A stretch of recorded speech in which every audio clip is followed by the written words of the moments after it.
সূর্য উঠবে পশ্চিম দিকে। বেশ কয়েক বছর ধরেই এমন সংকেত দিয়ে আসছেন গবেষকরা।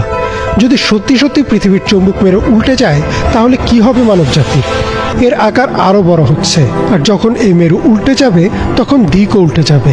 এখন আমরা যাকে উত্তর দিক বলছি তা হবে দক্ষিণ, আর পূর্ব হবে পশ্চিম, অর্থাৎ সে সময় সূর্য উঠবে পশ্চিমে।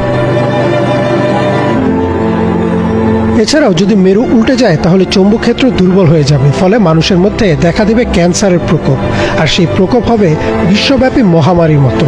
এছাড়াও এই ঘটনা পরোক্ষভাবে বড় বড় ভূমিকম্প, ভূমিধস ও অগ্ন্যুৎপাত ঘটাতে পারে, অর্থাৎ মানবজাতির বিলুপ্তি অনেকটা নিশ্চিত। সৌরঝড়ের কারণে আমাদের ব্যবহৃত বৈদ্যুতিক যন্ত্রের সার্কিট, বিদ্যুৎ গ্রিডগুলোও পুড়ে যাবে। স্যাটেলাইট, মোবাইল, ইন্টারনেট কিছুই কাজ করবে না। মানবজাতি ধ্বংসের আগে চলে যাবে প্রাচীন যুগের মতো এক অন্ধকার যুগে।